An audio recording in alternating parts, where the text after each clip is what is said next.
이번 시간에는 왜 하필이면 폭력의 주제를 다루는가, 폭력과 우리 삶과의 관계, 문학에서 폭력의 문제는 왜 중요한가, 이 점을 언급을 하겠는데요. 한강 작가가 이번에 노벨상을 수상하게 된 강력한 근거 중에 하나입니다. 폭력의 문제. 그래서 스웨덴 할리먼에서 발표한 그 문장이 있지 않습니까? 역사적 트라우마에 맞서고 인간 삶의 연약함을 시적 산문으로 강렬하게 표현했다. 그래서 시리즈로 지금 노벨 문학상을 수상한 한강 작가의 그 이야기, 그 근거들, 수상의 이유를 음미하면서 올해 수능 출제, 문학 출제에도 강력한 영향력을 미칠 것이다. 시리즈 세 번째 시간인데, 제일 첫 번째로는 강렬한 시적 산문이란 무엇인가와 관련해서 최두석의 놀이와 이야기 제가 첫 번째 영상으로 올려드렸으니까 그거 꼭 참고하시고요. 두 번째로는 인간 삶의 연약함이란, 그것도 이제 두 번째로 올려드렸지 않습니까? 그거 꼭 참고하시면서 현대시 4편을 언급을 해드렸습니다. 오늘은 세 번째 시간이죠. 시리즈로 역사적 트라우마를 문학에서 왜 다루는가, 그런 작품을 깊이 있게 다룬 작품에 대해서 왜 가장 위대한 상을 수여했을까, 이 문제를 언급을 하겠습니다. 수험생들이라면은 우리 이 교재 있지 않습니까? 우리 교재에 이 부분을 먼저 풀고 들으시면은 훨씬 좋거든요. 그래서 60쪽에 역사적 트라우마를 담은 작품으로 제가 선정한 달천몽유록이라는 작품이 있어요. 이 작품을 꼭 풀어보시고요. 60쪽하고 그 다음에 역사적 트라우마는 고통과 상처, 억압과 폭력의 문제입니다. 그래서 그런 문제와 관련한 17쪽에 이정작의 옥림목이라는 작품, 두 작품을 이번 시간에 함께 다룰 예정이니까 60쪽하고 17쪽, 60쪽을 먼저 할 것이고 17쪽 옥림목, 이 두 편을 먼저 풀고 들으시면 훨씬 이해가 빠를 겁니다. 그래서 여러분들 지금 시리즈로 나가는 이게 단순히 노벨 문학상의 흥미로운 소재를 단순히 다루는 것은 아니기 때문에 문학의 본질, 사회적 역할, 문학의 사회적인 가치에 대한 본질적인 문제이기 때문에 이번 수능 문학 출제는 분명히 강력한 연관성이 있습니다. 그래서 제 마지막 파이널 강의를 소중하게 생각하시고 시험 잘 보시기 바랍니다.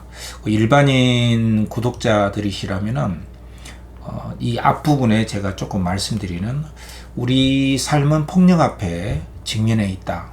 폭력이 우리 삶에서 얼마나 중요하고 문학에서 폭력을 어떻게 다루는가, 왜 다루는가, 그 문학적 형상화 방식, 그것을 폭력의 문제를 이제 두 가지로 제가 좀 살펴서 설명을 언급을 하겠습니다. 함께 문학과 삶에서의 그 폭력의 문제, 이런 점들에 대해서 함께 생각하시면 좋겠습니다. 일반인 구독자들은요, 이 앞부분을 함께 하시고 수험생들은 뒤에 부분을 저랑 같이 문제를 풀면서 공부를 하시면 되겠습니다. 자, 먼저 이 폭력은 역사적 트라우마의 핵심이 되겠죠. 그 트라우마를 겪었다는 것은 그 시대 속에서, 삶 속에서, 현실 속에서 트라우마는 어떤 그 깊은 폭력과 상처로 남는 그 과거의 기억 형태를 말하거든요. 외상 후 스트레스라고 하는데, 이 문제가 왜 중요하냐면은 우리 삶 자체는 일상화된 폭력 속에서 우리가 살고 있다고 볼 수가 있어요. 물론 이제 거대한 어떤 거 유대인 학살, 나치에 또 일제의 그 동아시아를 패권을 장악하려고 하는 제국주의적인 야만적인 폭력은 뭐 말할 것도 없죠. 그래서 군부 독재 뭐 이런 것은 대량 살상이 벌어지는 이러한 것들은 분명히 역사적 트라우마죠. 근데 이러한 폭력 말고도 우리의 삶은 늘 폭력에 직면해 있다고 봐도 뭐 무방하거든요. 그만큼 폭력은 우리 삶 속에 깊이 스며들어 있습니다. 그래서 폭력은 일종의 원치 않는 강제된 일체의 것들, 어떤 언행으로 드러날 때, 또 뭐 각종의 영역별로 학교에서, 가정에서, 직장 내에서 우리는 폭력 앞에 직면해 있고 폭력 속에 살아갑니다. 근데 이제 문제는 그것이 폭력인 줄 모르고 폭력에 길들여질 때 우리는 입을 다물게 되고 그 기억을 애써 외면하고 덮으려고 합니다. 어떤 이런 것은 해리 증상이라고 하는데, 그것과 떨어져서 자기 몸을 보호하려고 하는 자연 반사적인 반응이라고 볼 수가 있거든요. 그래서 어쩌면 우리는 대량살상 이전에 이미 우리 삶은 어떤 억압된 원치 않은 것들에 대한 폭력 앞에 놓여 있다, 이렇게 볼 수가 있기 때문에 이 폭력의 문제는 삶의 근원적인 고통과 상처와 아픔의 상징적인 코드라고 볼 수가 있습니다. 그것을 한강 작가는 전면적으로 드러내서 형상화했다. 이 점이 수상의 이유가 되는 것이죠. 이게 이제 문학의 사회적인 가치고 역할이기도 하겠죠. 고통과 상처가 있는 곳에 문학이 있다. 문학적 구원이라는 것은 그런 점에서 우리가 이해를 해야 될 겁니다. 근데 우리가 이제 일상적인 폭력 앞에 있다는 것은 일상에서 우리가 그것이 폭력이었다는 것을 살펴봐야 된다는 뜻이기도 하거든요. 예를 들면 폭력은 늘 어떤 그 명분과 그럴듯한 위장의 가면을 쓰고 나타납니다. 특히 합법적인 그 명분으로 드러나기 때문에 우리는 그것에 깜빡 속기가 일쑤죠. 이를테면 교육이라는 이름의 폭력이 있습니다. 과거에 그 교사들의 무자비한, 아주 흔한, 당연시 여기던 어떤 그 가혹한 체벌, 교사의 학생 폭력, 이런 거 있었거든요. 저도 겪었고, 저도 교사 생활하면서 저도 모르는 폭력을 행사했을 수도 있습니다. 무지로부터 나온 것이죠. 그런가 하면은 지금은 또 이제 너무 기울어져서 아동학대법이라는 이름으로 우리 학교라든가 교사를 역으로 폭력을 학부모들이나 학생들이 저지르는 경우가 있죠. 한쪽으로 기울어질 때, 원치 않은 것들이 다가올 때 우리는 그것을 폭력이라고 합니다. 우리는 폭력 앞에 서 있습니다. 문학이 그것을 다룰 때 문학은 갑자기 가치가 있어지는 것이죠. 그런가 하면은 가정에서 폭력이 있지 않습니까? 그것이 자녀에 대한 교육이라는 이름으로, 자녀에 대한 사랑이라는 이름으로 행해지는 어떠한 자녀에 대한 학대, 얼마든지 있습니다. 이렇게 돈을 벌어오니 너는 이것을 감수해야 된다. 그러니 내 생각을 따라야 한다. 이 정도는 네가 해야 된다. 이런 것은 가정폭력의 형태죠. 또 뭐 업무에서 뭐 성폭행이 일어날 수도 있고, 직장 내 괴롭힘이라든가, 뭐 학교에서 아까 말했지만 왕따, 따돌림이라든가 갈취, 꼭 신체적인 폭력이 아니어도 언어 폭력도 있습니다. 이를테면 갑자기 다가와서 조금 세게 이야기할 때 일종의 언어 폭력입니다. 그러니까 폭력은 꼭 강자가 군림하기 위해서 행하는 어떤 그 폭행이 아니더라도 우리는 내가 폭력의 주인공이 될 수도 있다는 것이죠.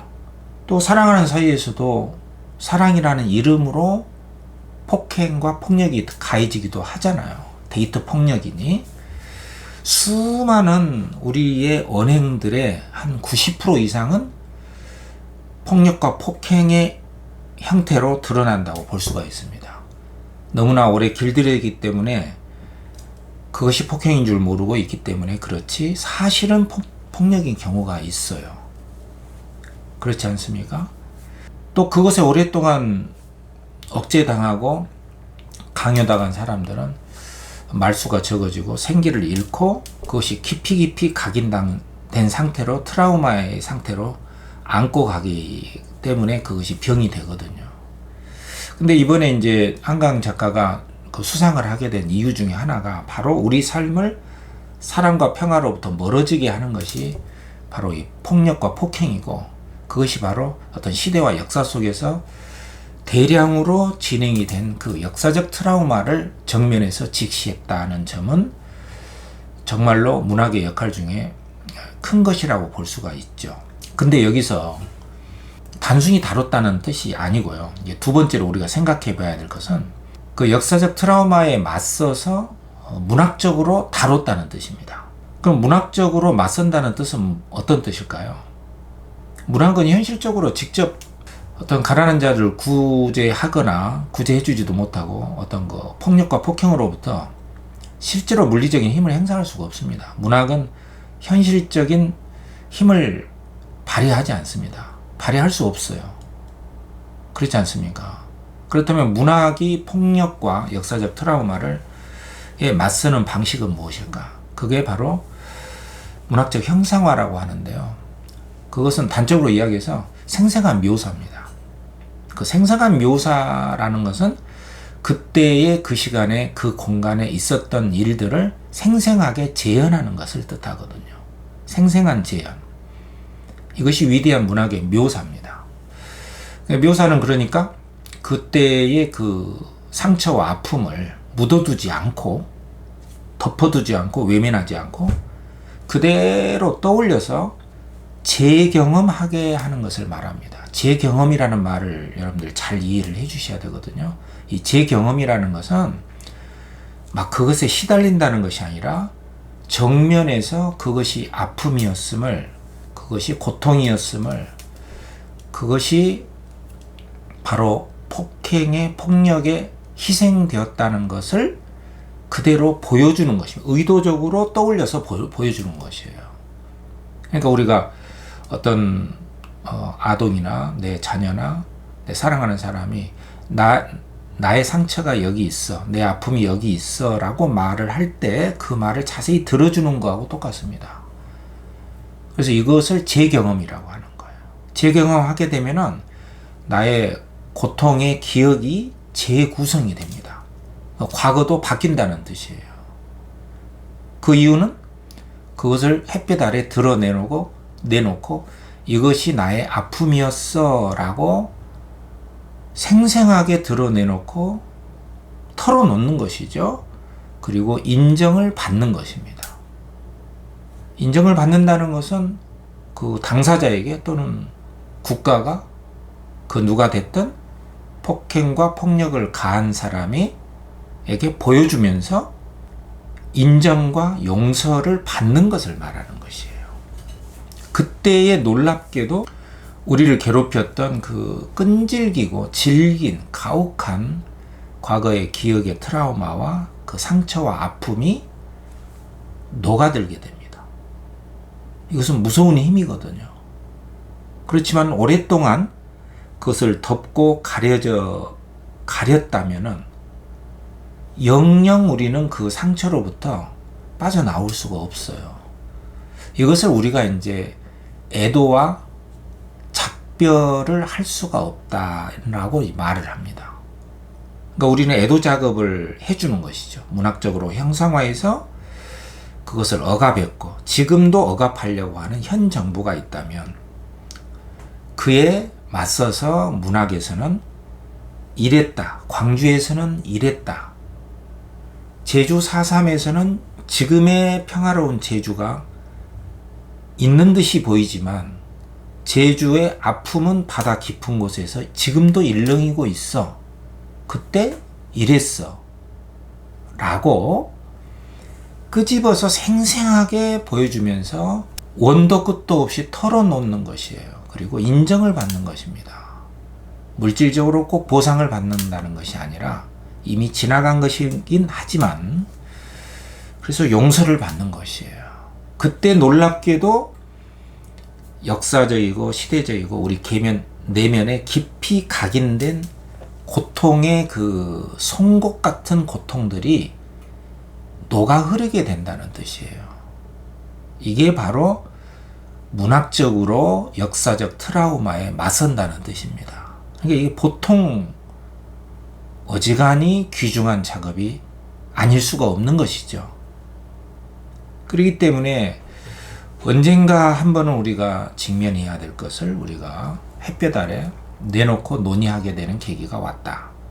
이거 수상의 이유고요.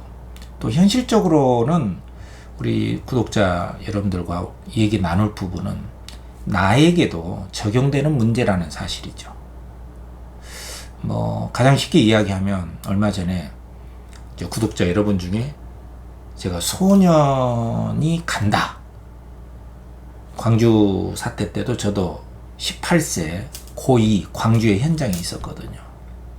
그 잔혹한 실상을 낱낱이 봤던 사람이고 산자와 죽은 자라는 논픽션을 저도 써서 신동아에 이제 투고를 했었던 사람이에요. 그 참혹한 실상을 덮어두기에는 너무나 아픔이 컸던 것이죠. 우리 한강 작가는 그때 10살이었다고 했고 광주를 떠났다고 했습니다. 그러나 덮어두기에는 너무나 깊은 상처, 나 혼자만의 문제가 아니라 시대의 아픔이었다. 근데 우리가 이제 우리 자신에게 가장 비근하게 좀 적용해서 살펴보자면은 폭력은 그렇게 거대한 것만은 아니다는 사실이에요. 그러니까 폭력 속에 우리가 살고 있다는 것이죠. 그래서 가장 알기 쉽게 구독자 여러분과 함께 얘기를 나누고 싶은 부분은 어떤 구독자께서 제가 소년이 간다라고 발음을 했던 모양이에요. 근데 이런 문제에 대해서 그건 기분 나쁨, 언짢음, 그런 거 조금 들어서는 안 되는 그 소설 제목을 바꿔서 제가 했던 모양인데 제가 무감각하게 무의식적으로 무식하게 그렇게 발음을 한 것이잖아요. 이 문제에 대해서 그건 됐고 소설 제목이야. 온다면 어떻고 간다면 어떠냐 이런 식으로 말을 한다든가 그런 걸 가지고 그렇게 호들갑스럽게 나대십니까? 라고 아무렇지도 않게 지나친다면 그것은 일종의 폭력과 폭행이 되는 것이죠.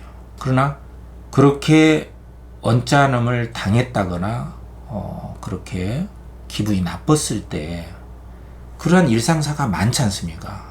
그런 사실을 알았을 때는 미안합니다. 죄송합니다. 이렇게 조심하겠습니다. 이렇게요.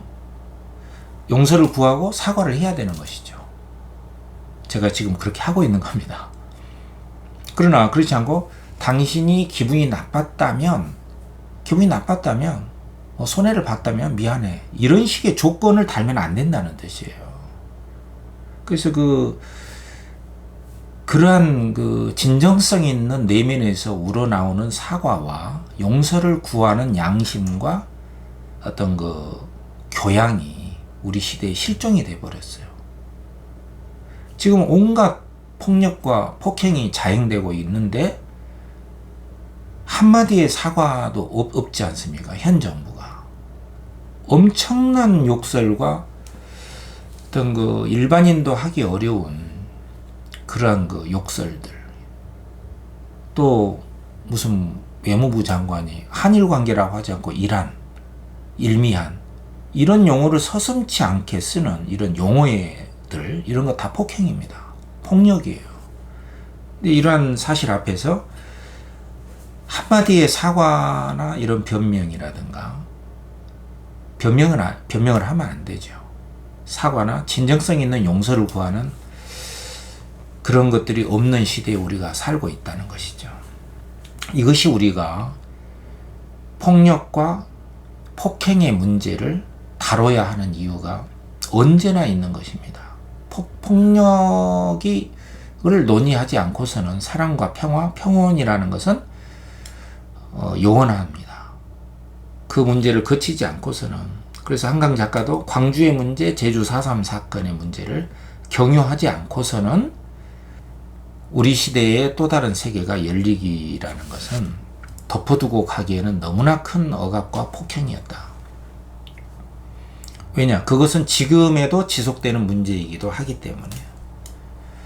그래서 이런 문제를 전 세계적으로 울림을 주고 있다는 거, 그리고 우리 시대가 바뀌어야 한다는 거, 그리고 너무나 뿌리 깊게 있는 가부장적인, 여기서 말하는 가부장적이라고 하는 것은 권력층의 횡포, 남성 중심의, 장남 중심의 이런 것들에 대한 처절한 반성과 성찰이 요구된다. 그래서 문학에서의 그 폭력의 문제, 우리 문화에서의 폭력, 이 문제는 역사적 트라우마와 더불어서 우리가 다뤄야 되고, 그것을 다룸으로 인해서 비로소 치유되고 그것을 극복하고 앞으로 나가게 된다는 것, 이 점을 우리가 들여다봐야 된다는 것이죠.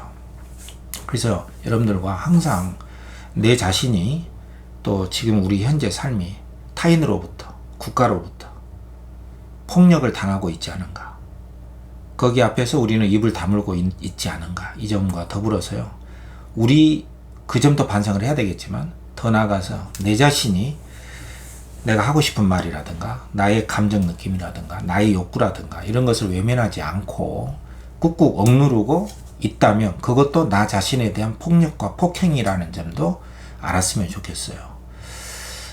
나 자신으로부터, 타인으로부터 폭력과 폭행을 가하고 당하지 않는다는 것, 이것이 행복이라든가 사랑이라는 거창한 그 문제로 들어가기 이전에 해결해야 될 영원한 우리 삶의 주제요, 문학의 테마다, 그런 생각을 해봅니다. 자, 그러면 이 정도로 말씀을 드리고요. 자, 그러면 올해 출제에도 이러한 역사적 트라우마, 삶의 폭력적인 주제가 나오겠죠. 그 점을 제가 이미 꼽아놨거든요. 그래서 윤계선의 달천몽유로 가고, 가정 가문에서의 그 폭력의 문제, 옥린몽, 이 점을 다뤄보도록 하겠습니다. 자, 영상 보세요. 자, 여기서부터는 이제 제 거 태블릿으로 함께 공부를 하겠습니다. 자, 영상 봐주세요. 자, 달천몽유록으로 들어가겠습니다. 60쪽이죠. 자, 역사적 트라우마와 관련해서 우리가 이번에 수특하고 수완에 쭉 걸쳐서 강력하게 우리가 꼽을 수 있는 거, 비록 이제 분량이 짧긴 하지만, 일제가 우리에게 이제 임진왜란 때, 임진년에 외놈들이 난리를 쳐서 그냥 삶이 처절하게 파괴가 됐지 않습니까? 이것에 대해서 그 시대의 작가들은 외면하지 않았어요. 그래서 몽유롭게 소설로 쓴 건데, 자, 여기 줄거리에 보면은 임진왜란 직후에 선조 때 이 파담자라고 하는 이 사람이 암행의사인데, 충주 달천 강가에 수북히 쌓인 임진왜란 때 죽어버린 그 역사적 희생자들이죠. 일제에 의해서 죽은 그 뼈들을 보면서 너무나 가슴이 아파가지고 영혼을 위로하면서, 그 무능한 지배자입니다. 무능한 지배계층 지도자죠. 신립장군. 이 사람을 이제 공격하는 풍자의 시를 지었단 말이야. 그 다음에 짓고 나서 꿈에서 이 죽은 병사들의 귀신을 만나게 돼요. 그러니까 이 꿈의 기능이 굉장히 중요합니다. 나오면 이 꿈이 나오거든요. 이 꿈은 만남의 공간이고, 원혼들과의 만남, 귀신들과의 만남이 이루어지는 비현실적인 세계예요. 공간이라고 해도 됩니다. 그러니까 물질적 공간은 아니지만 그 비현실적 세계죠. 그래서 이곳에서 파담자는 죽은 원혼들과 만나게 돼요. 문학적인 그 치유의 방식은 역사적 트라우마에 맞선다는 뜻은요, 그 장면을 생생하게 일부러 떠올리는 것이에요. 그리고 인정을 해주는 것입니다. 어떤 아이가 아파서 다리에 피가 난다. 그래서 아팠죠. 여기 아파 했을 때, 됐고 빨리 일어나, 지금 밥 먹으러 가야 돼. 그랬을 때는 그 아픔이 치유가 되질 않죠. 그렇지 않습니까? 얼마나 아픈가? 얼마나 다쳤냐? 그 마음이 얼마나 아프냐? 라고 그것을 정면에서 드러내주고 털어놓게 해야 되는 것이에요. 들어주고 털어놓게 한다. 이게 바로 제 경험을 하게 한다는 뜻이에요. 지금 제 경험을 하고 있는 거예요. 그 아픔을 이렇게 덮어버리는 것이 아니라, 그까짓 아픔, 잘 살게 됐잖아, 이런 게 아닙니다. 지배자의 논리가 아니에요. 그래서 꿈속에서 이 병사들이 이제 만나게 된단 말이야. 그래서 한 귀신이 이제 좀 초현실적인 이야기죠. 미소 지으면서, 야, 지금 이 손님이 지금 파담자잖아. 듣고 있다. 지금 저기 시 지은 사람 왔어. 그러니까 이제 파담자가 자기 존재가 이제 들켰잖아요.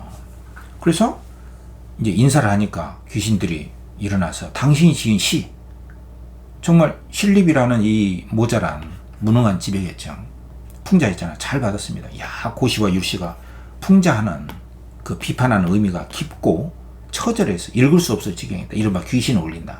이게 이제 감흥력을 지녔다는 것이죠. 칭찬하는 거죠.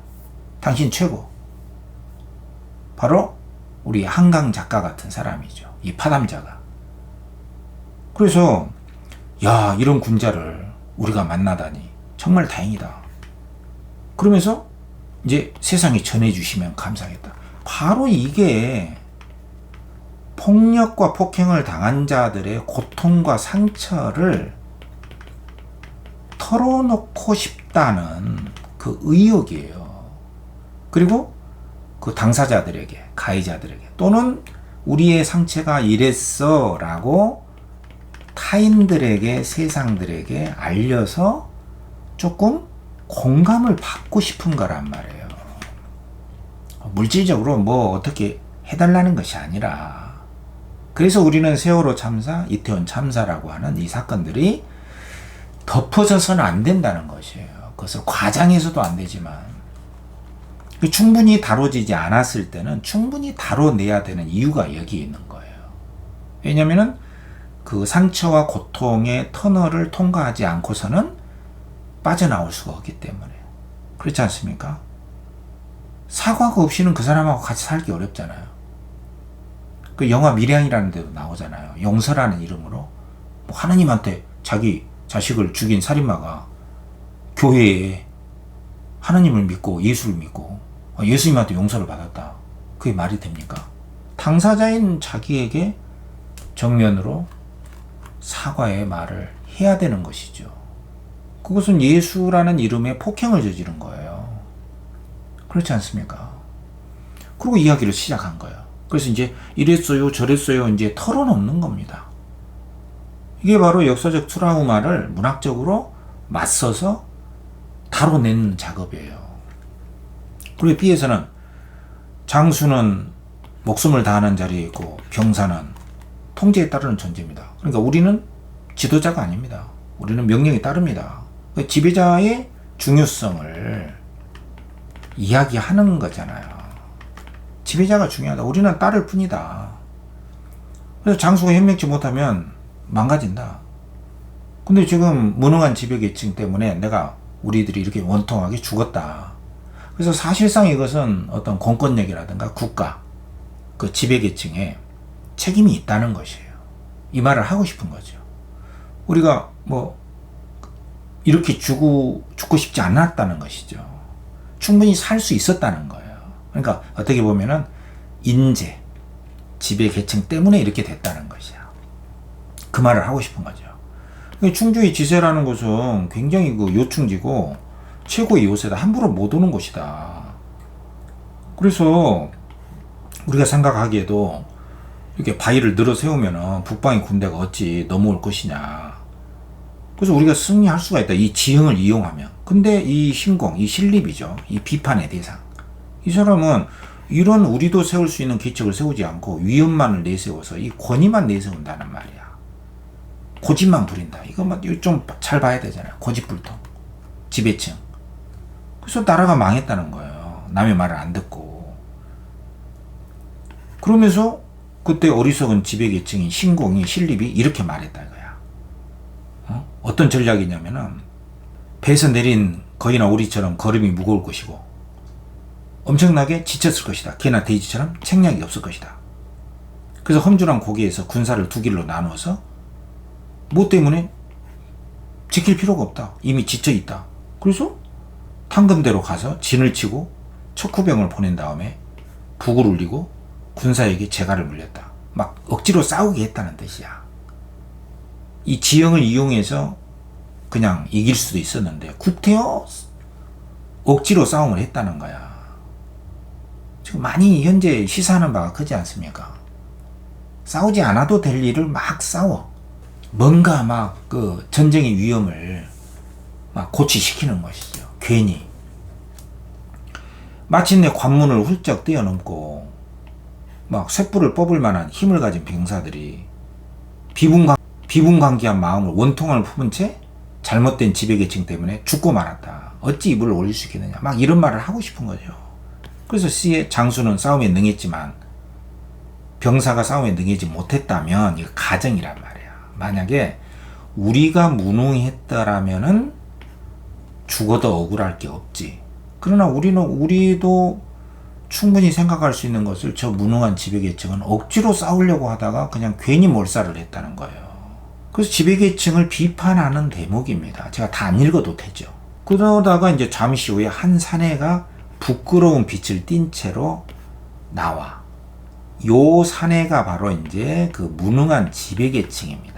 그래서 하는 말이 고아가 된 자식과 과부가 된 아내들이 원망이 다 나에게 모였군요. 변명하지 않을 수 없습니다. 이제 변명하러 나온 거야. 그러니까 그 무능하게 여러 백성들을 죽음으로 몰아놨던 그 무능한 지배계층이 파담자의 꿈속에 나타나서 그 원혼들만 이야기한 게 아니라 이 사람도 이야기를 하는 거야. 저는 본래 장수의 집안의 후예고 뭐 이랬다. 급제했다. 그래서 완전히 소탕하는 뭐 여진의 그런 역할도 활약도 했다. 그래서 임금의 칭찬을 받았다는 거야. 그래서 뒤에 보면은 변경에 적이 침입해서 봉화가 그치지 않아 임금께서 수레를 밀어주시니 자기를 임금이 장수로 추대를 했다는 거죠. 그래서 내가 내 능력을 인정해 주는구나. 그래서 싸움터에서 죽겠다. 나라를 위해서 이제 전쟁에서 죽어버려야겠다. 자기가 몸 바쳐서 싸우겠다는 뜻입니다. 결심을 했습니다. 그래서 어전에서 임금 앞에 가서 임금께서 간절히 아뢰자. 내가 하겠습니다. 그러니까 감동해서 장수들 통솔하는 대장군의 권한을 저에게 이름했다. 그래서 내가 전쟁터에 나왔다는 거예요. 근데 이제 여기 보면은 자기 잘못을 인정하죠. 사람의 기척만 나빴던 게 아니라 하늘도 돕지 않았다. 선제 공격을 받았다. 그러면서 자기가 자기의 죽음을 이제 자살했거든. 이 사람이 강물로 뛰어들었다. 이제 전쟁이 실패하니까. 그래서 이에 보면 맑은 강과 급한 여울은 슬피 울고 원망하고 부르짖으며 제 마음을 하소연합니다. 자기의 슬픔을 자연물에다가 투영한 거죠. 자기가 이렇게 여울이 슬피 울듯이 내 마음이 아팠다는 것이죠. 자살할 때의 마음도 이렇게 아팠다. 그래서 스스로 조문합니다. 그랬어요. 자기를 위로하는 글을 지은 거야. 죽은 자에 대한 조의를 표한다 이거죠. 그래서 자기 죽음을 어떻게 스스로 위로하냐면은 이제 여러분들 교재는 없는데 이제 좀 이따 문제 풀 때 좀 더 구체적으로 하기 위해서 제가 A를 이렇게 해놨어요.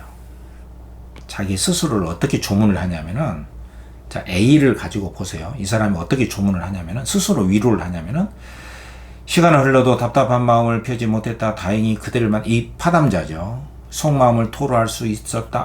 황후는 산을 뽑는 힘과 기계를 가지고 백전백승했지만 오강에서 배했고 제갈공명은 재주가 많았지만 결국에 소득도 얻지 못했다. 이제 이 말은 무슨 말을 하려고 할까요? 아무리 능력이 있어도 질 수밖에 없었던 조건이 있었다는 거예요.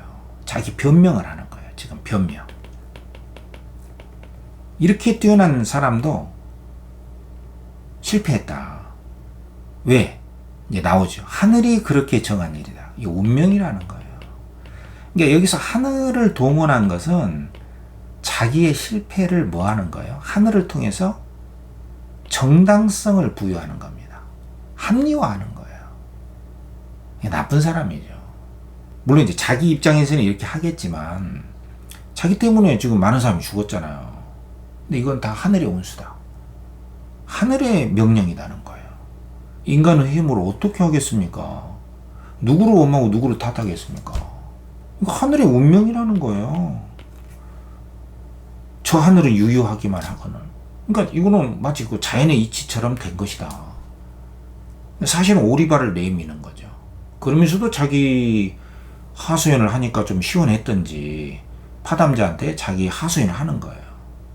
그래서 어떻게 보면은 이제 이 부분은 또 이 작품 전체도 그렇지만 이 작품은 어떤 그 역사적인 책임을 져야 될 어떤 지배계층에 대한 구조적인 모순, 또 지배계층에 대한 신랄한 비판, 이런 게 없는 건 아니지만 그것으로 일관되지 않고 이렇게 파담자라는 사람이 지배계층의 무능함으로 희생시켰던 그 신립의 하소연도 털어놓게 하고 원통하게 죽은 사람들의 원혼도 털어놓게 하는, 그래서 이쪽 저쪽 가해자와 피해자에 해당하는 사람들의 그 답답하고 원통한 심정을 꿈속에서 다 털어놓게 하는, 어떻게 보면은 역사적 트라우마를 겪었던 사람들 쪽에 서 있긴 한데 그것만으로 다 이루어진 작품이 아니라는 점에서 약간 좀 개운치 않은 점이 좀 있죠.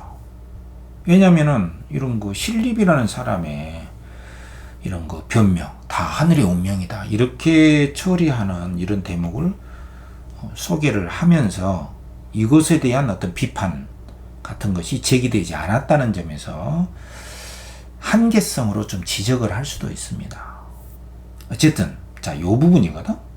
자, 우리 이제 문제를 풀어야 되니까 제가 이제 1, 2, 3번을 제가 LSK 평가원식 문제로 출제했습니다. 여러분들 EBS 교재는 이런 게 없어요. 물론 이제 요 3번 문제 같은 경우는 이 보기는 EBS 교재를 이용했습니다. 왜냐하면 이 보기가 상당히 좋거든요. 아까 폭력의 문제는 문학적으로 어떻게 극복이 되냐면은 문학적 형상화, 그것은 제 경험, 기억의 재구성, 어떤 정서 환기, 새로운 출발은 그렇게 되는 것이다. 자, 이 문제를 했기 때문에 이 3번 문제부터 한번 풀겠습니다. 이 3번 답이 없거든요. 그래서 그 답이 좀 누락됐는데 이 3번부터 해드릴게요. 자, 보기를 참고해서 감상해라. 적절치 않은 건 뭐냐. 자, 응고된 기억을 돌이켜서 긍정적인 방향으로 이제 돌이켜서 심리적 안정을 도모하는 기회를 마련할 수가 있는데 그것이 바로 기억의 재응고화라는 개념이에요. 요거는 외울 필요 없어요. 여기다가 제 경험이라고 써. 제 경험. 재구성이라고 쓰세요. 과거도 바뀝니다. 그러니까 현재의 시각을 어떻게 갖느냐에 따라서 어떻게 털어놓느냐, 그리고 어떻게 인정받느냐에 따라서 과거도 바뀌어요. 그래서 재경험한다는 것은 생생하게 묘사를 통해서 생생하게 떠올리는 것을 말하고요. 다시 경험하는 것이죠. 그걸 통해서 다시 재구성이 되는 거예요. 재편이 된다라고 말을 해도 돼. 이게 바로 기억의 재응고화라는 것이에요. 그렇다면 여기 나온 귀신들도 기억의 재응고화 과정을 밟죠. 털어놓으면서 인정을 받으니까. 파담자가 들어주잖아. 그리고 신립이라는 부정적인 지배계층도 기억의 재응고화 과정을 밟고 있죠. 자, 그러면 1번부터 한번 살펴봅시다. 뭐가 틀렸는지, 뭐가 맞고 틀리는지. 여러분들 이 보기 문제 있죠? 요거 엄청 중요한 보기 문제입니다.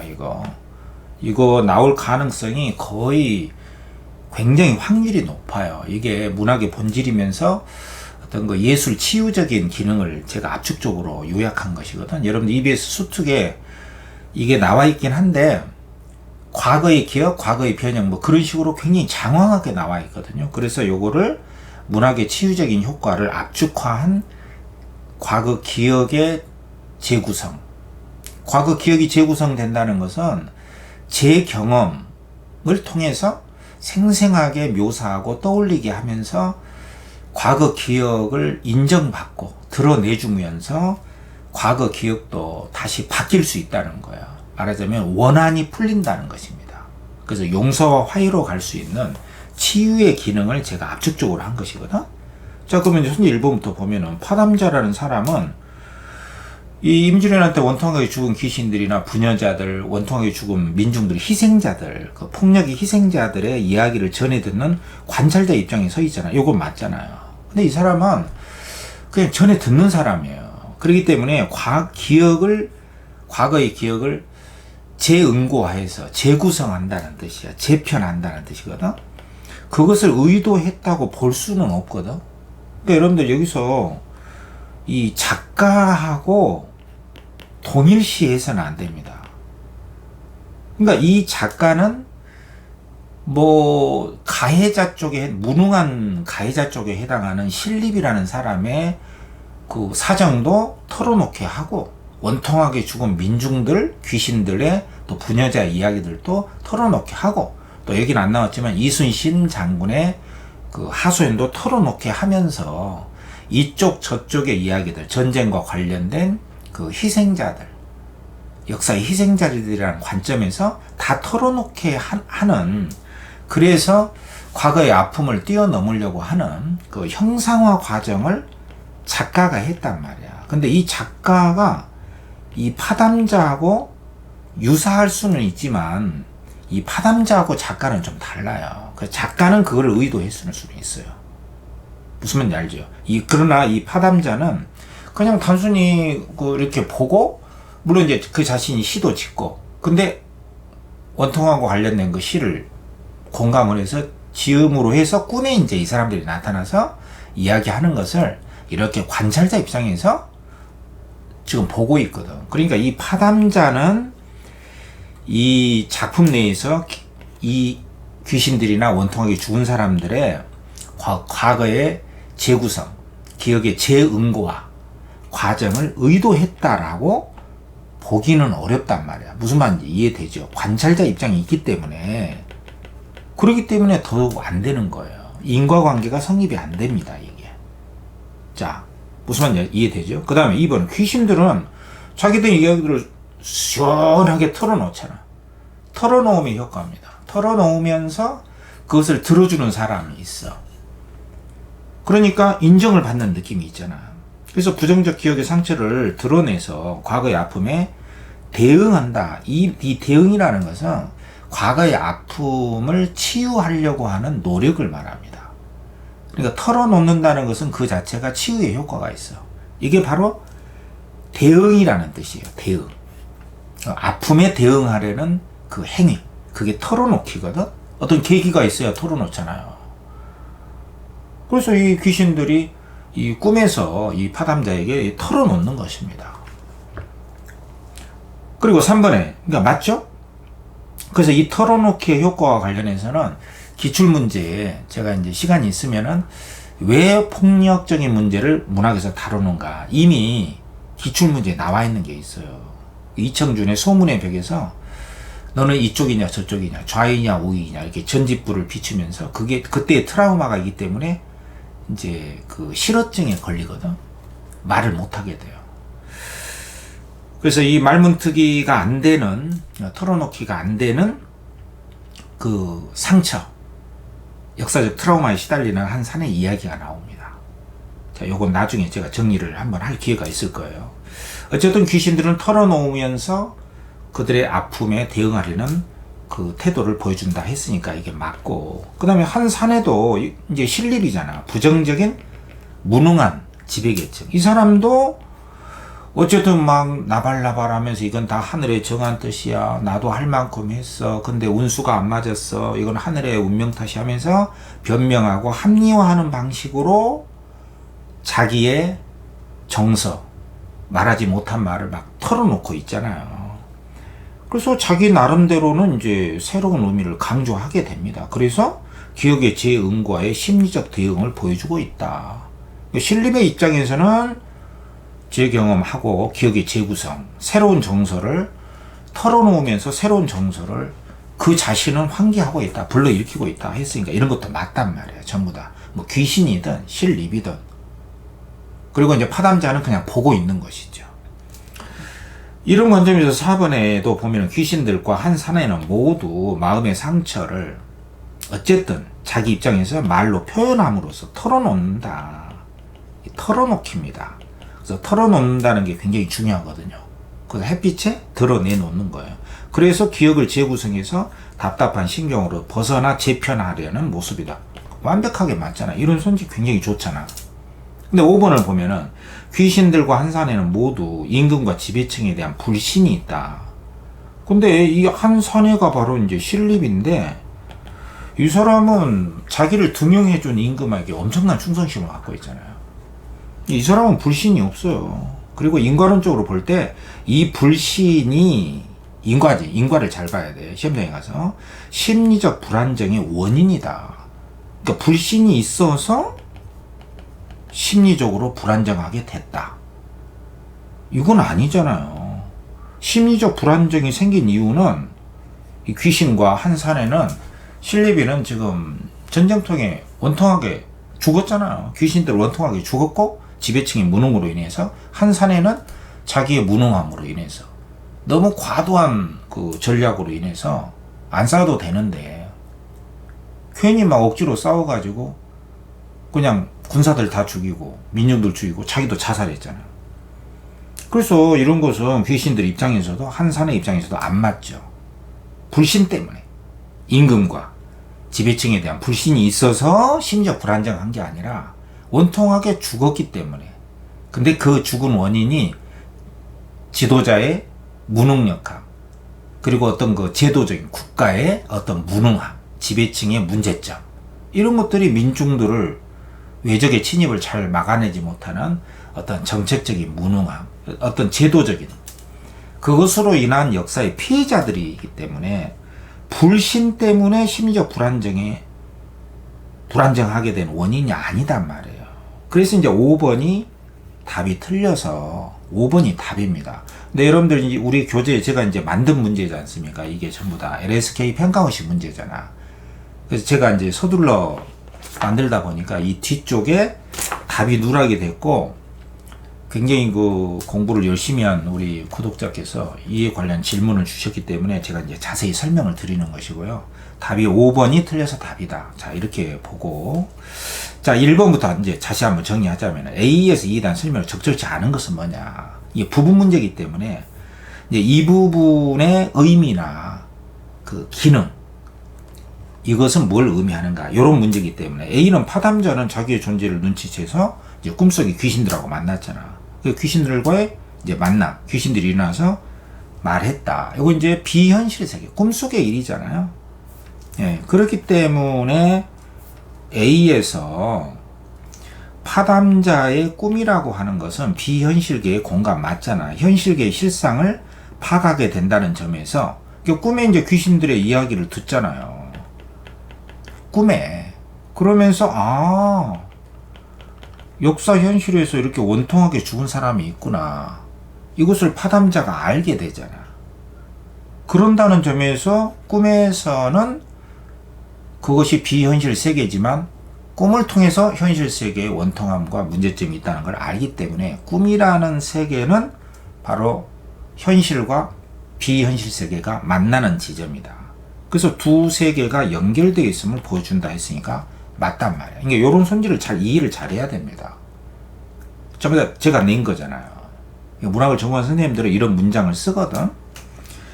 그 다음에 B의 병사는 장수를 따르는 사회적 존재이기 때문에 우리 병사들은 그냥 지도자를 따르게 돼 있다. 그래서 관리자의 잘못으로 인해 문제가 비롯됐다. 이렇게 말을 했어요. 아까. 그랬잖아. 이 B에서.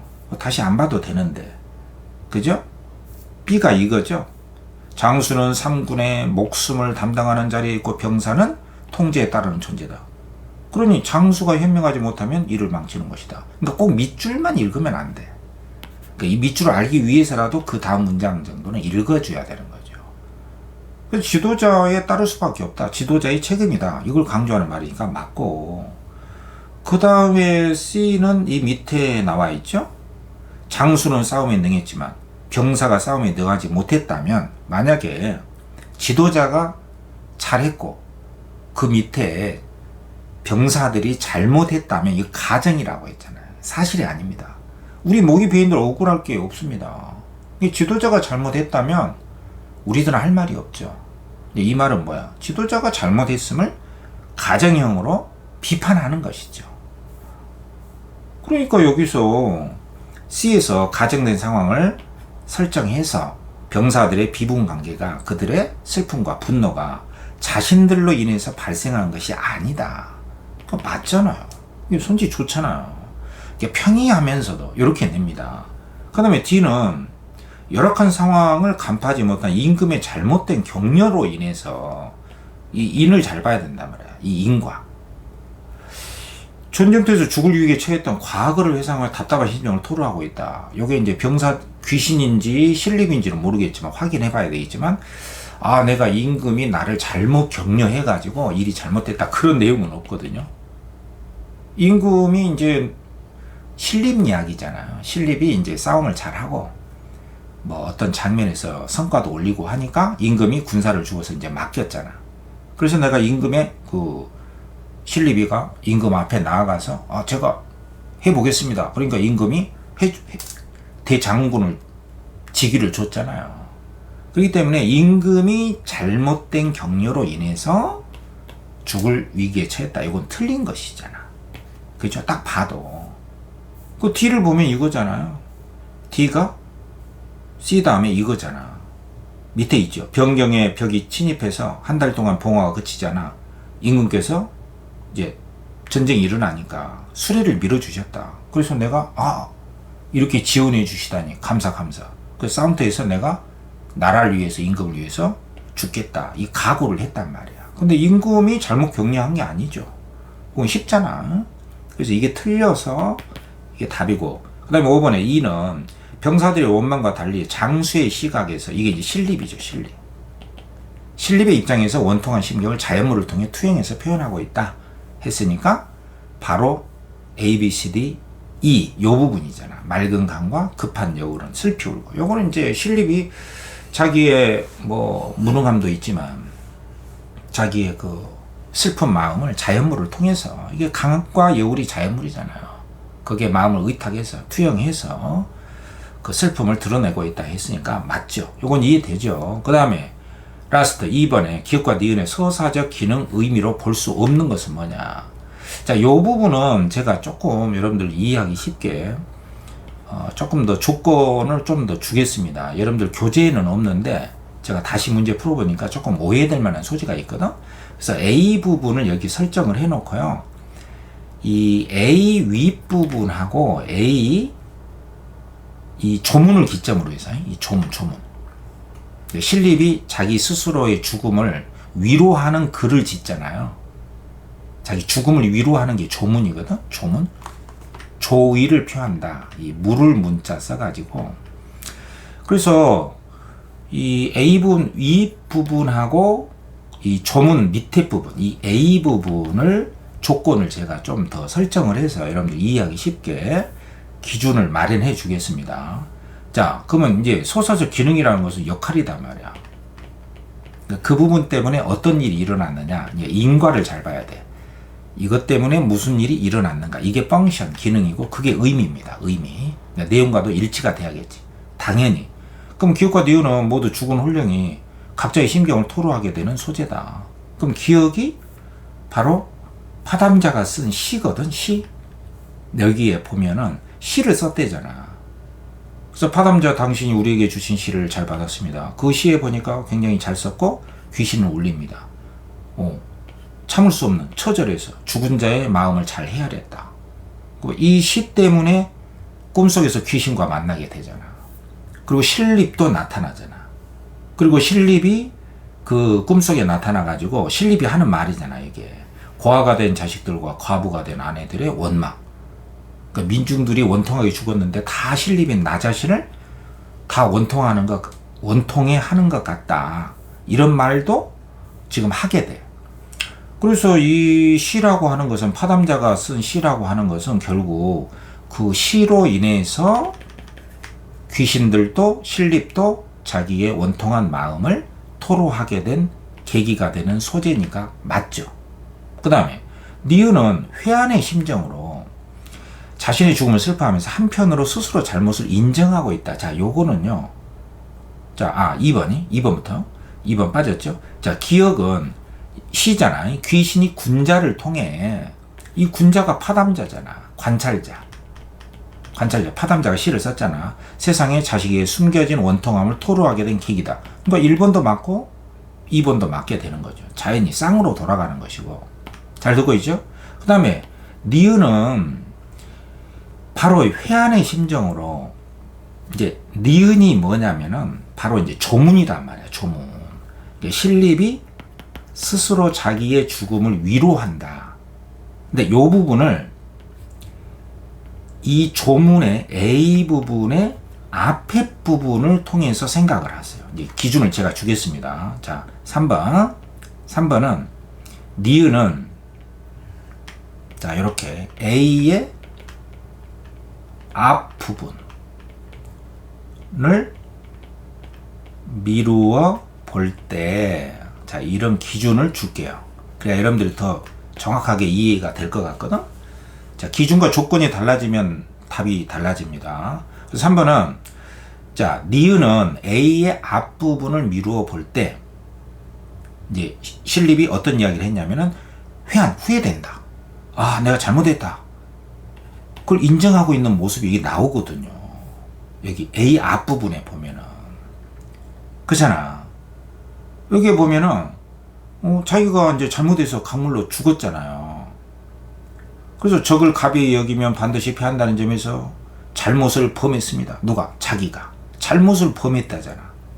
잘못을 인정하고 지금 후회하고 있는 거예요. 이 후회가 회한이야, 회한.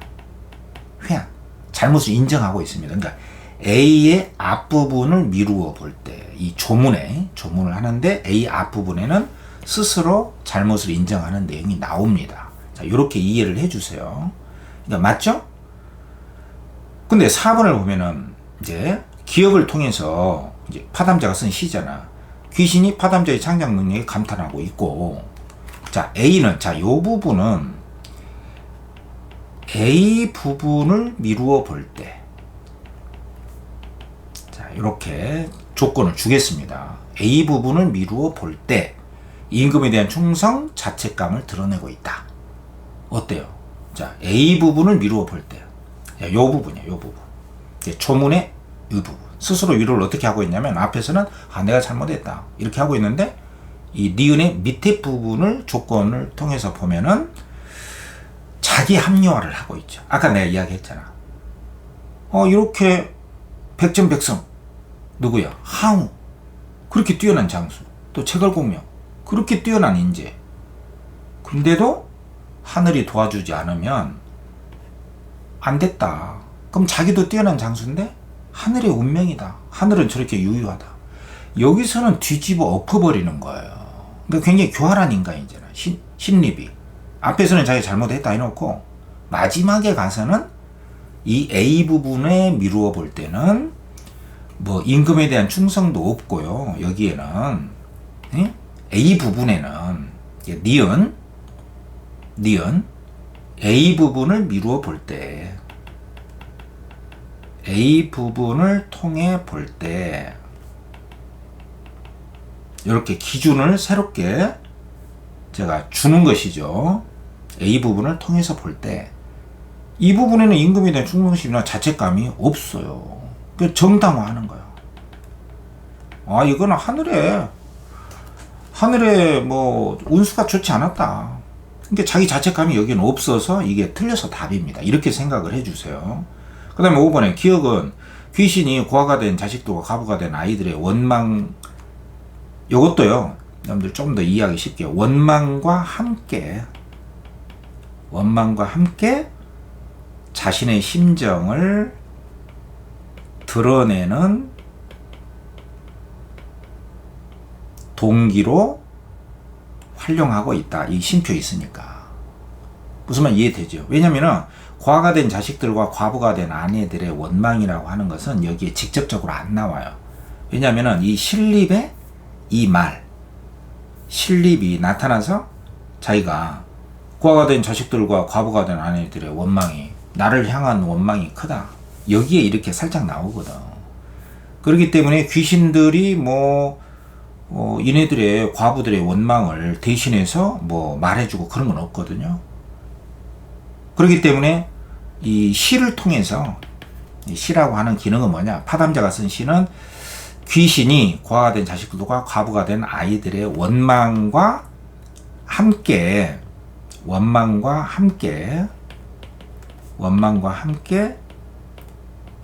자신의 심정을 드러내는 동기로 활용하고 있다. 이렇게 하면은 이해가 되시죠? 그 다음에 니은은 자신의 죄가 하늘이 그렇게 정한 일로 자기 합리화를 드러내는 계기로 활용하고 있다.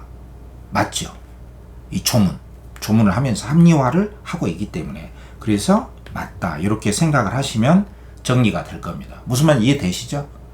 자, 다시 한번 반복하지 않겠습니다. 다시 한번 쭉 돌려보면서 기준과 조건. 그래서 니은의 조문은 바로 윗부분하고 밑에 부분을 좀 분리시켜서 기준과 조건을 제가 제시를 해드렸습니다. 자, 우리 교재 17쪽의 이정작의 옥린몽인데요. 자, 이 옥린몽을 제가 선택한 이유는 가정가문소설은 우리 고소설 출제의 1위입니다. 1위.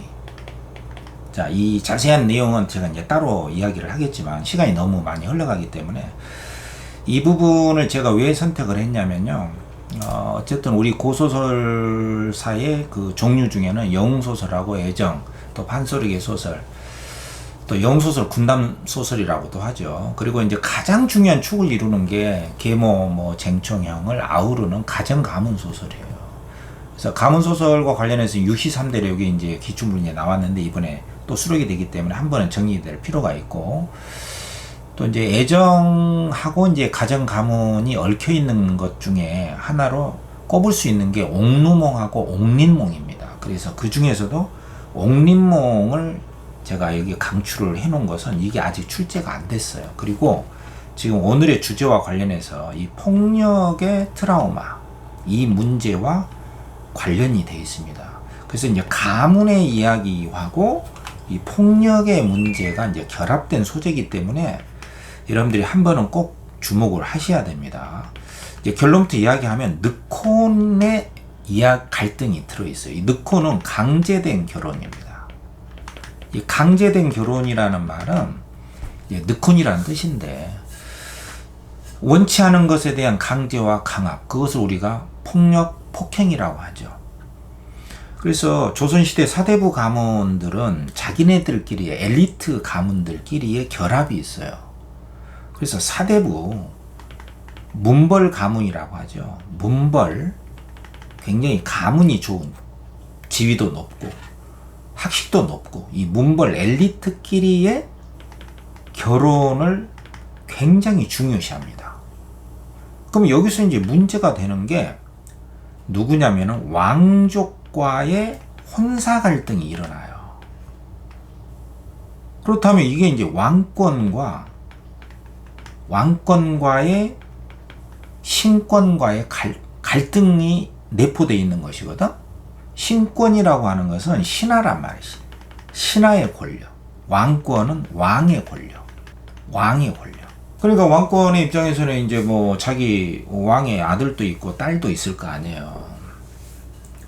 그러면 자기 왕의 아들, 딸의 결혼을 시키려고 할 때 굉장히 문벌 가문하고 하려고 하겠죠. 또 다른 왕이 없으니까. 그러나 이 문벌 사대부들끼리는 자기네들끼리 결혼하도록 돼 있거든.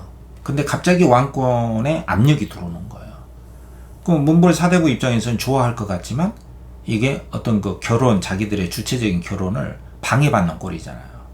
그래서 이러한 결혼 장애는 혼사 장애 갈등하고도 이제 관련이 있지만 이것은 가문이 당하는, 가문의 입장에서 희생당하는 결혼과 애정에 대한 폭력적인 사건이라고 볼 수가 있거든요. 그러니까 갈등 상황이 굉장히 역동적으로 드러나기 때문에 출제의 1순위에 꼽힌다는 것이죠. 그러니까 이 갈등 상황을 잘 이해를 해야 됩니다. 그래서 요거는 이제 제가 자세히 이야기하기보다는 여러분들이 요걸 잘 읽고 여기에 얽힌 갈등 관계만 요약을 잘 하면 됩니다. 여기서 이제 줄거리만 잠깐 보면은 범경문하고 유소저가 이제 결혼하도록 돼 있거든. 그러니까 이제 범경문이라고 하는 애는 누구냐면은 여기에 그 아버지가 있단 말이에요. 그러니까 여기 이제 우리 제시문에 이 앞부분 줄거리가 나오잖아요. 유담은 자 한번 써볼게요. 유담의 이제 딸이 유혜란이야. 유혜란 여주인공이죠. 그리고 이제 범질의 아들 경문하고 결혼을 시키기로 약속을 한 거죠. 약속이 정해진 거야. 이게 정혼이야. 혼인이 정해졌다. 이미 양반 엘리트 가문끼리 약속하기로, 결혼하기로 정해졌잖아. 이게 범질이 이제 아버지거든, 아버지. 아버지 아들이잖아. 그리고 이제 그 범경환이라고 하는 형이 있잖아요, 형. 형이고, 이제 아우다, 이거죠. 근데 여기서 이제 능력자가 누구냐면은 범경문이야. 그래서 그 아버지가 그 유담이라고 하는 이제 가문이잖아요. 이렇게 양반 사대부, 엘리트 가문끼리 약속을 한 거야. 그 딸하고, 이렇게. 결혼하기로. 근데 갑자기 이제 여기 왕족이 있는데, 이 왕의 사위, 이 사위를 부마라고 한단 말이에요. 요건 이제 외워야 됩니다. 부마는 왕의 사위다. 이 사위가 여시야, 여시. 그러니까 이 여시의 아내가 이제 공주일 거 아니야. 왕의 딸. 왕의 딸이잖아요. 근데 여기서 이제 딸이 있는데, 이 딸이 누구냐면은, 이게 나오죠? 교란이란 말이에요. 교란이. 여기 나오죠, 교란. 이 딸이 이 교란이야, 교란. 이름도 약간 좀 교활한 이미지가 있잖아요. 교란. 그러니까 이 혼사를 이제 엄청 교란을 시킵니다. 그러니까 이제 여기 이 딸의, 이 왕족의 딸이잖아요. 왕의 입장에서 보면은 손녀죠, 손녀. 왕의 손녀지.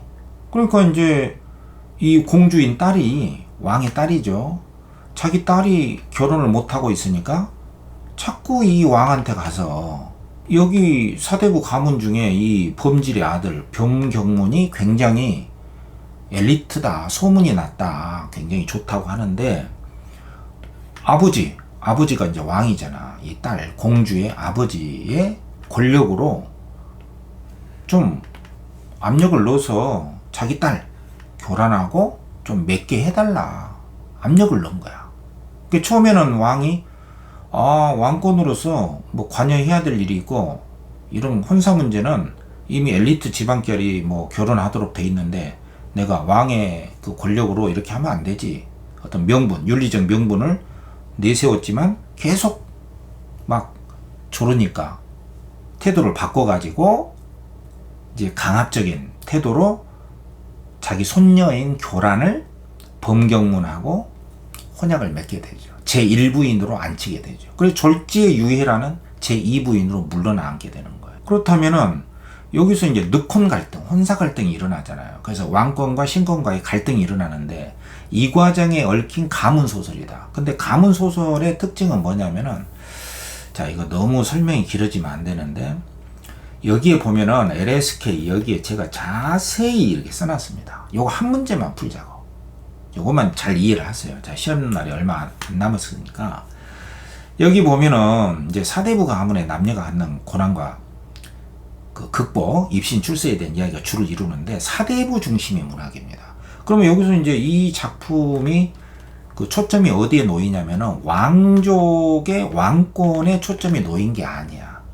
얼마나 사대부 가문이 위대한가. 교양도 있고, 학식도 있고. 그러니까 이 사대부 가문의 남녀 주인공, 그러니까 뭐야? 범경환과 유해란, 그죠? 유담의 딸. 사대부 가문끼리의 남녀의 그 학식과 교양과 넉넉한 윤리성.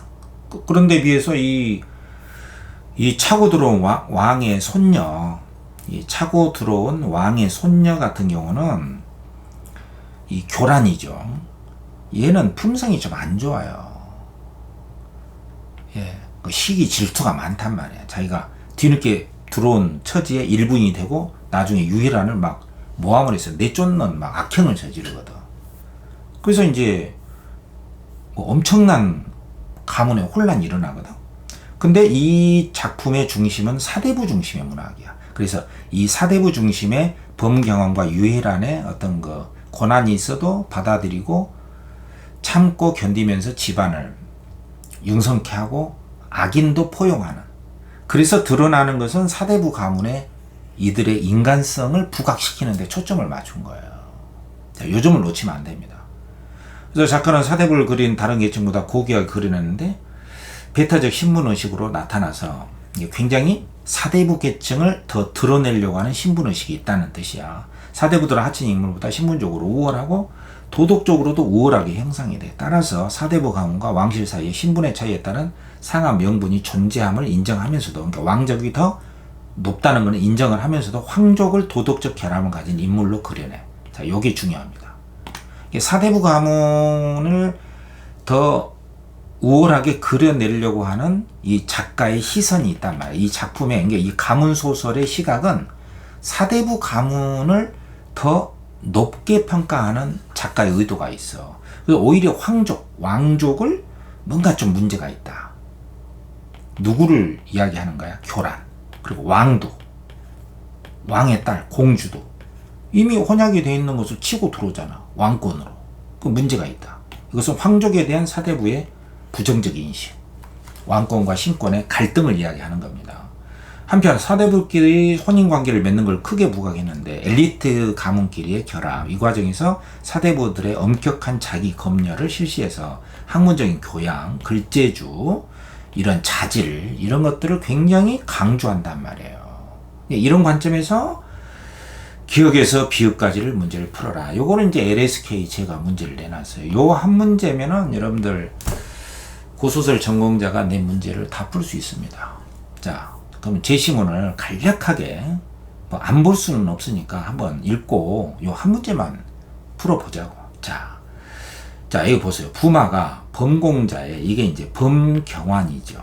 이 뛰어난 문장과 용모를 듣고, 이 부마가 누구냐면 왕의 사위야, 공주의 남편이라고. 왕의 딸, 공주의 남편이야. 그 몇 팔을 부해서 이제 구원했어. 범경환한테. 자기가 이제 왕의 사위니까 자기 딸 범경환 어때? 그러다가 거절을 당했거든. 왜 그랬을까요? 이미 유혜란하고 정혼된 사이잖아. 그리고 또 소저가 이게 이제 공주 딸, 왕의 손녀야. 왕의 손녀가 처음 범생의 소식을 듣고 자기도 좋아했어. 근데 거절당했잖아.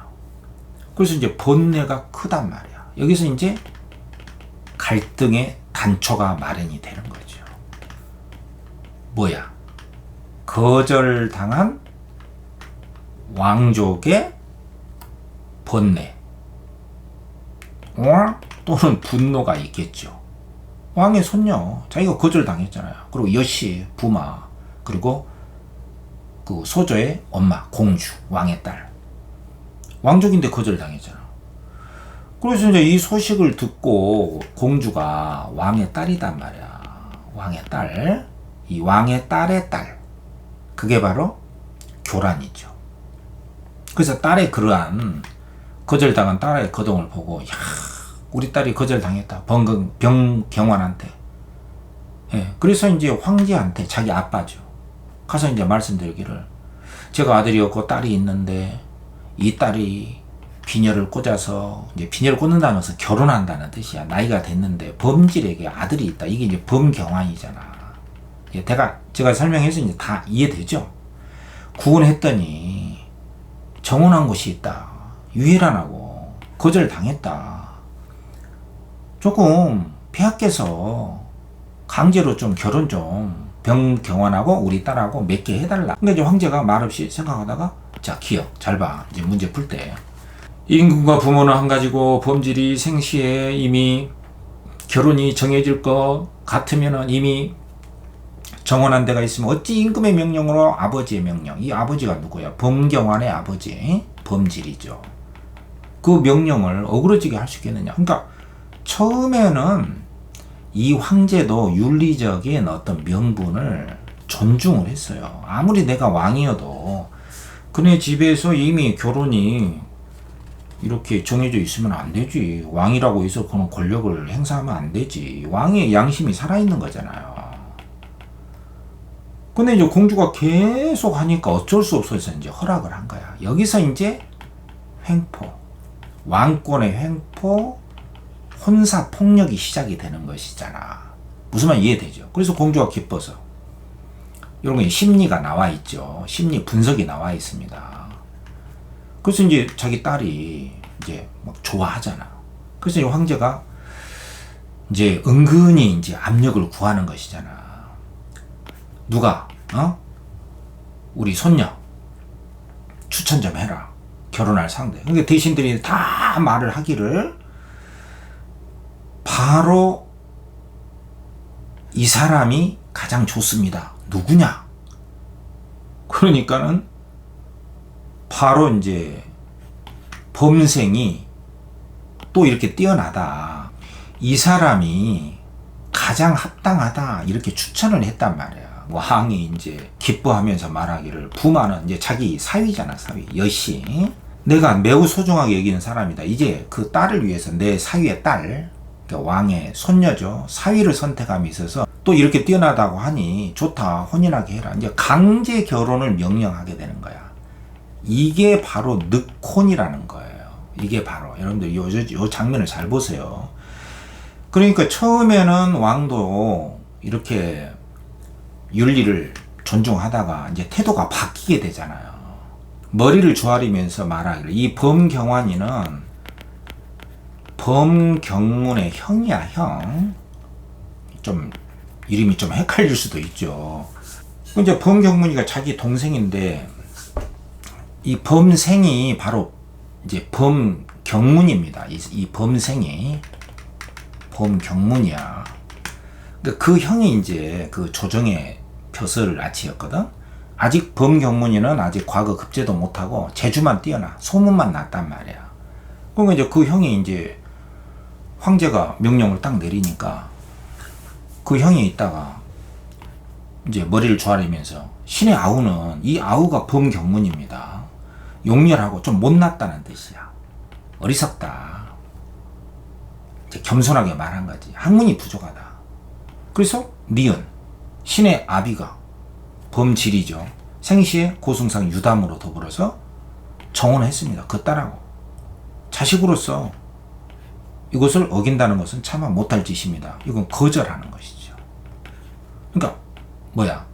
신권의 신하의 어떤 권리를 왕 앞에서 지금 주장을 하는 거야. 윤리 도덕이 있습니다. 왕이 명령해도 이미 정언했습니다. 거절한 거예요. 그러니까 이제 황제가 말하기를 경의 말과 같다면 먼저 여씨를 자기 이제 그 손녀잖아, 손녀. 교란이란 말이야. 내 손녀를 그러니까 내 사이의 딸 아내로 삼고 과거에 급제한 다음에 누가? 범경문이가 아직 벼슬 못했으니까 뭐 벼슬 하게 되면 두 여자를 아내로 삼아도 되거든. 다시 유씨를 맞이해라. 내 손녀를 첫 부인으로 하고 정혼한 사람을 제2부인 세컨드로 맞이해라. 요건 하나의 횡포잖아. 그러니까 범경환이 범경문의 형이 저희 아우는 아직 재주와 학문이 짧습니다. 등용이 되지 못할 것 같으면 만약에 과거 합격이 안 되고 벼슬을 못하게 되면은 이렇게 결혼만 하고 벼슬을 못하게 되면 돌아가신 아버지의 말씀을 헛되이 합니다. 이게 다시 거절을 하는 거죠. 이유를 들어서 명분이 있잖아. 그죠? 그러니까 이제 황제가 말하기를 디귿에서 경의 아우는 범경문이죠. 뛰어난 재주가 있고 어찌 과거에 급제하지 못하겠는가. 이미 결정했다. 다시 논하지 마라. 압력을 넣은 거예요. 이게 이제 폭력이잖아요. 그래서 범경환이 어쩔 수 없구나. 힘이 없으니까 돌아와서 부인에게 말씀드렸더니 부인과 공자가 이 부인이 이제 뭐야? 이 공자가 바로 범경문이 되겠죠. 자기 부인하고 공자가 놀랍고 서로 돌아보면서 그리고 이제 유씨 집안 유혜란의 정부인한테 이야기를 했더니 정부인이 그 딸 유혜란을 돌아보면서 말하기를 니을에 여씨가 만약 사람된 바탕과 타고난 성품이 있다면 이 여씨가 바로 이제 그 여씨의 딸 공주의 딸이잖아. 여교란을 말한다 이거죠. 여교란이 인품이 좋다면 지가 이제 뒤에 치고 들어왔으니까 너의 화목하고 숙성되면 너그럽고 어진 마음씨. 요게 바로 이제 사대부 가문의 어떤 교양, 인간성, 이 뛰어남을 보이는 대목이에요. 이게 굉장히 중요한 대목입니다. 자매처럼 함께 군자를 받드는 것이 어찌 좋지 않겠느냐. 이 군자가 바로 이제 범경문이 되겠죠. 한 남편 아래 두 여자. 근데 만약에 시기하고 사람을 죄에 빠지게 한다면 너의 일생이 가련할 뿐이 아니겠느냐 걱정을 하는 거야. 바로 유혜란이 엄마가 이 정부인이 당연히 걱정하잖아요. 그래서 이제 소저의 입에서 나온 말이 뭐냐면은 미응 이것은 모두 팔자에 있습니다. 운수입니다. 운명입니다. 어찌할 수 있는 게 아닙니다. 여씨는 왕족이야. 왕족이잖아. 왕의 사위의 딸이니까 여교란이야. 여교란. 여씨는 좋은 가문에 성장했으니 반드시 인성도 좋을 것입니다. 자, 요 말은 왜 했을까요? 이 말은 진짜 왕족이 인품이 좋다 이런 사실적인 차원에서 말을 하는 게 아니고, 자, 잘 들으세요. 이 말을 한 이유는 바로 누구의 인품을 드러내는 거야? 바로 유소저. 유소저의 넉넉한 그 성품과 교양과 학식, 사대부 가문의 그 넉넉한 성품과 교양을 드러내는 말이에요. 이 소설이 누구 중심이라고? 양반 사대부, 문벌 가문의 교양과 학식을 강조하는 것이란 말이야. 그러니까 여기서 내가 다 설명했잖아. 오히려 황족의 도덕적 결함이 있다. 무슨 말 이해되죠? 자, 문제 그대로 풀어도 되겠지. 그러면 이 조건을 잘 봐봐. 기역과 디귿을 볼 때 여기 조건이야. 기준과 조건을 잘 보세요. 그럼 기역에서는 왕이 처음에 뭐라고 그랬죠? 왕이 처음에는 그러면 안 되지.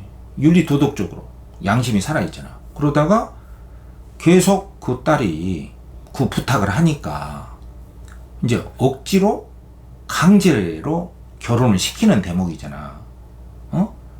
범경문의 그 형이 경환이가 이거 아버지의 뜻이 있습니다. 이미 저희는 결혼한 집안이 있거든요. 그리고 우리 동생은 범경문이는 그 형이 범경환이죠. 범경문이 우리 동생은 아직 학식도 부족하고 벼슬도 아직 안 됐습니다. 막 이렇게 하니까는 너의 아우는 뛰어난 재주가 있다. 과거에 급제할까 걱정하지 마라. 이미 결정했다. 다시 말하지 말라. 이렇게 했단 말이야. 그러니까 기역과 디귿을 볼 때 왕은 어떤 사람이야? 처음에는 양심이 있다가 나중에는 그 스스로 양심을 저버린 왕권의 권력을 행사하는 폭력자죠. 그래서 내가 어떻게 선지를 썼냐 보세요. 황제는 이 기역과 디귿을 볼 때 임금의 권위를 내세워서 사대부 가문들끼리 결혼 문제에 개입하는 것이 부당하다는 것을 인식하면서, 자, 이게 기역이죠. 기역에서는 인식했잖아. 그러다가 왕권 중심으로 강제하고자 하는 자기 모순적 인물이다. 이게 바로 디귿에서 이게 나타나잖아. 손지가 얼마나 좋습니까? 맞잖아. 그 다음에 니은을 통해 볼 때 왕권보다 신권의 정당성을 앞세우는 말로 사대부 가문 간의 혼사 약속과 신의가 중요함을 들어서 인간이 지켜야 될 명분이 있어야 된다 라고 바로 누가 이야기한 거야? 바로 범경환이가 니은에서 이렇게 이야기를 했잖아. 지켜야 될 도리가 있습니다. 그리고 정원한 지 오래됐습니다. 왕권으로 그렇게 함부로 할 게 아니거든요. 그렇게 말했잖아. 그냥 맞고, 그죠? 그 다음에 디귿은 왕의 강제적인 발언이잖아. 다시 말하지 마. 이렇게. 그리고 니을은 여기 있잖아. 니을은 이제 유소저의 엄마의 걱정이잖아. 여씨가 들어온다는데 성품이 좋으면 괜찮은데 시기하고 이런 성품을 걱정하잖아요. 그거는 왜 그래? 이 소설이 왕족의 도덕적 결함을 이렇게 딱 포착하고 있는 거야. 사대부 가문의 인물들은 교양이 있고 학식이 있는데 왕족들은 그렇지 않다. 그러니까 왕족을 사대부 가문보다 밑에 놓고 보는 소설이에요. 조심해야 돼. 내 말이 무슨 말인지 이해되죠?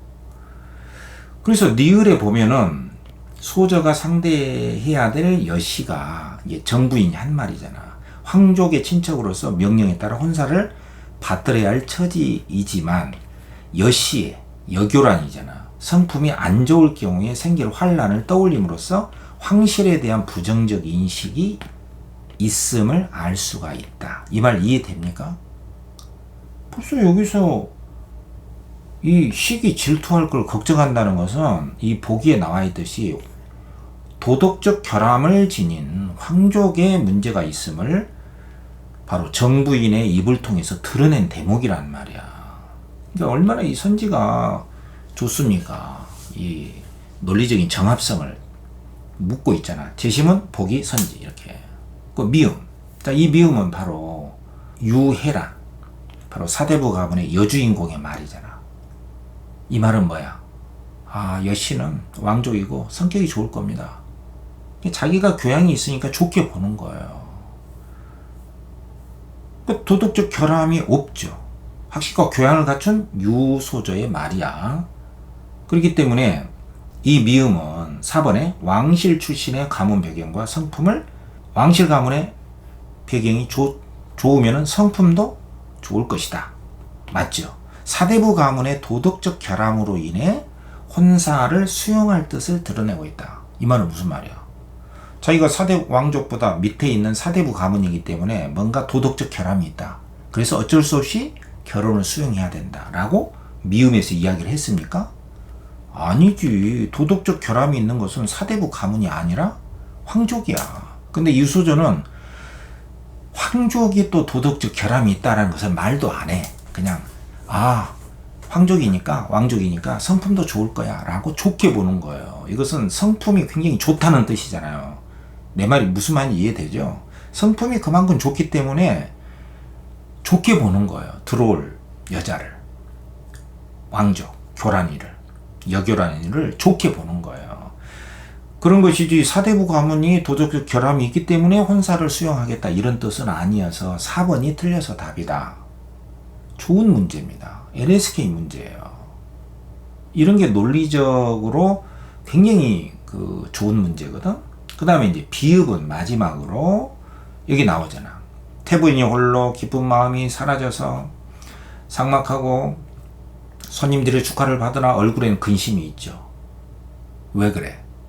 이 범씨 가문에서 지금 혼사가 지금 왕족과 하게 됐잖아. 유소저를 놔두고 먼저 결혼을 하게 됐단 말이야.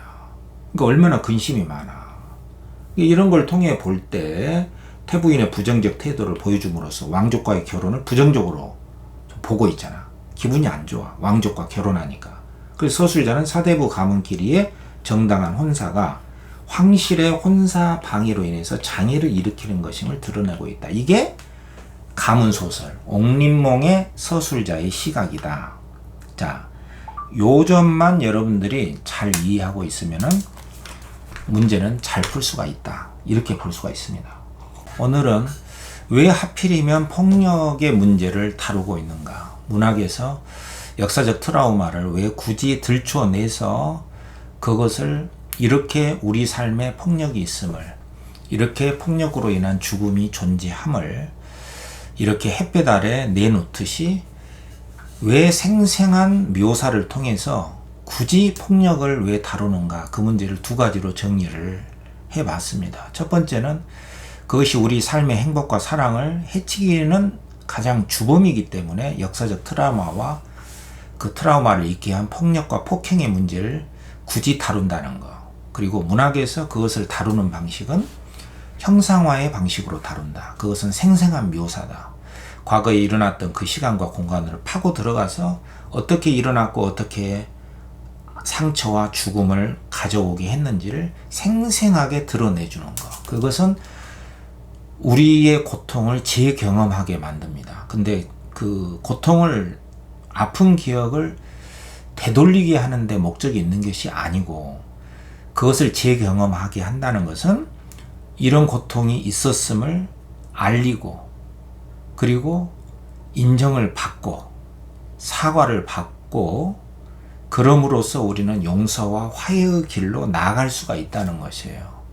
더군다나 그러한 아픔과 고통과 죽음, 그 살상이 어떤 일제에 의해서, 어떤 군부에 의해서, 어떤 검찰에 의해서 감금하고 사람을 죽이고 군홧발로 짓밟는 이러한 것이 있었음을 덮어놓고 그러한 그 허위와 어떠한 어떤 거짓된 위장으로서 덮으려고 할 때에는 그러한 폭력이 여전히 지속될 수밖에 없다는 것이죠. 그래서 이러한 두 가지 이유로 인해서 문화계에서는 폭력의 문제를 굳이 역사적 트라우마와 폭력의 문제를 굳이 다룰 수밖에 없고, 다룸으로써 우리는 그것을 알게 되고 인정을 받고 보상을 받고 정신적으로, 그럼으로써 우리는 과거의 기억을, 아픔으로부터 벗어날 수 있게 된다는 점이죠. 전 세계적으로 볼 때나 우리 국내의 정치 상황을 볼 때도 아직까지 우리 옆에는 폭력과 살상이 여전히 존재합니다. 지금 우리 국내에서도 마찬가지죠. 과거에 그 군부가 저질렀던 그 살상의 문제, 그것을 뒤엎으려고 하는 우리 정부의 그러한 그 위선과 폭력이 얼마나 심합니까? 진실화해 위원장, 인권위원장, 방통위원장들 전부 다 광주의 그 아픔을 폭도로 취급을 하는 발언들을 쏟아내고 있지 않습니까? 그래서 어떠한 경제적인 발전, 자유를 위장한, 민주주의를 위장한 것이 있다 하더라도, 또 경제적 발전을 이루었다 하더라도 그런 폭력에 의해서 자유를 이루었다. 그런 폭력이 있었기 때문에, 진압을 했기 때문에 이 정도의 자유와 물질적 풍요를 누린다라고 하는 것을 아무리 내세운다 하더라도 사람을 죽이고 감금하고 또 무차별하게 인권을 짓밟는 일은 허용이 될 수가 없는 것이죠.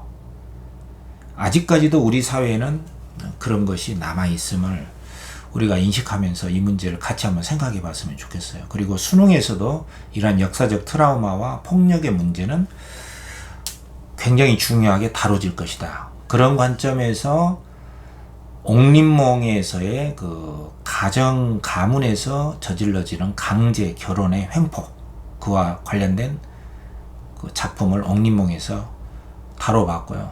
달천몽유록에서 임진왜란 직후에 바로 꿈을 통해서 무능하고 잘못된 지배층으로 인해서 백성들이 원통하게 죽어가는 그 모습을 형상화한 작품 두 편을 다뤄봤습니다. 여러분들 꼼꼼하게 공부하시고요. 질문 있으면 댓글로, 메일로 질문해 주시면 제가 성실하게 답변을 해드리겠습니다. 자, 오늘 너무 오랜 시간 지났는데 여러분들 수고했습니다. 시험 잘 보시기 바랍니다.